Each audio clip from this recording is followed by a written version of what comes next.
What's up, guys? How's it going? I'm back with another video.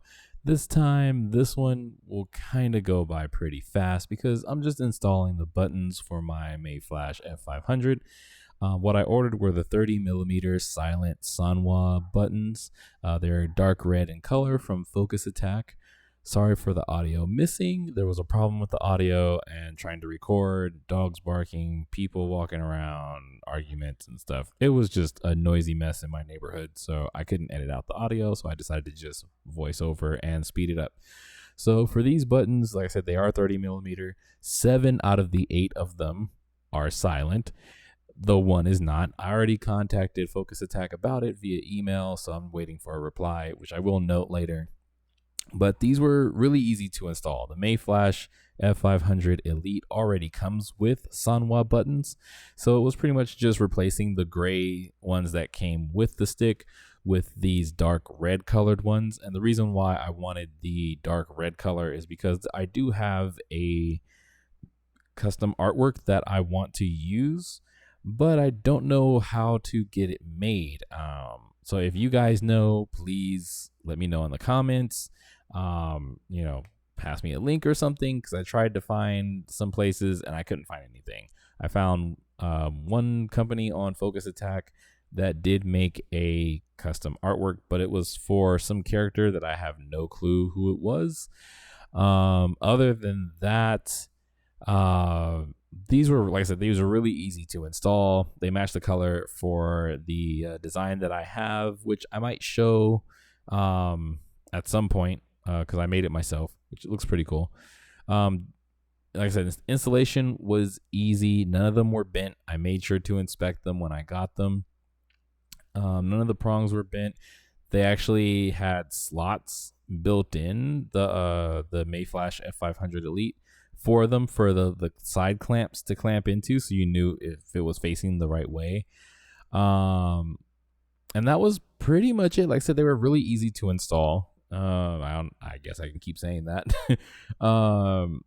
They are silent, so unfortunately I didn't get to pick it up because of the issues like sirens, people yelling, dogs barking in my neighborhood. The buttons are very silent. The mic could not pick up the buttons at all just from me pressing them. It was able to pick up the one non-silent one, which I'll press now since I'm doing a voiceover. That's the one non-silent button. And then the other silent buttons, I don't even know if I can pick this up. It's a real heavy thud, but it's very silent. And then with the non-silent, the normal Sanwas, the sound you're used to. So yeah, like I said, it's awesome. They feel great. They still have some grip on them. They are a little bit smoother than the standard Sanwa buttons, which I've noticed. They are a little bit smoother, but it's not like anything that's bad where it doesn't have, any grip and it's just like my fingers are sliding all over the place. The other thing I want to say is, like, if you're trying to stream, you should definitely get these buttons. I will leave a link in the description to Focus Attack, which I want to say thank you to Focus Attack for having these available, because they were sold out of so many others. Hopefully I can get a replacement for that one button that wasn't included. Well, that wasn't silent, but if not, it's okay. It's just one button. I put it on the far end on a button that I normally don't use, which is L2. But yeah, like I said, real easy to install, and they look great too. That's the other thing. They look great, they feel great, and they're silent, so I don't have to worry about waking up my neighbors or just being really loud, clickety clack all night long. And I can also record more content, because sometimes I want to record at night, and it makes it really difficult to try to record when all you hear is bop, bop, bop, bop, bop, bop in the background. And like having a compressor or something to try to filter out that noise really sucks, because then it cuts into my voice and then it makes me sound all robotic and stuff. And it's just not fun. So these are really good. I tested them out. After I installed them, they worked perfectly fine. I loaded up my favorite game, X-Men versus Street Fighter. And like I said, no problem. Just instantly installed, no problem at all. Let me see. What else can I say? Yeah, other than the fact that one of them wasn't silent, they look great, feel great. That's pretty much it. If there was anything else I could talk about, is just make sure you guys pay attention to the Japanese fighting roundtable on August 1st. So that way you can be a part of the discussion. They're going to talk about netcode. I'm pretty sure that's mostly everybody's issue with Japanese fighting games. It's just netcode is really bad and they don't use rollback netcode and blah blah blah. And a lot of us have our own opinions.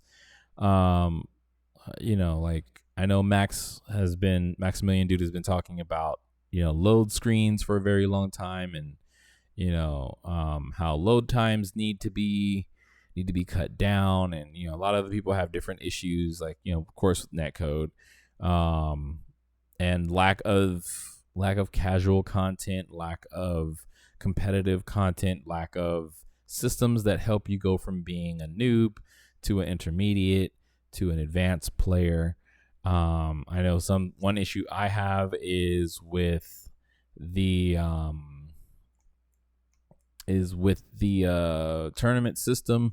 Like finding players and finding games that you like, and like a lot of the games aren't accessible for internet play, which sucks.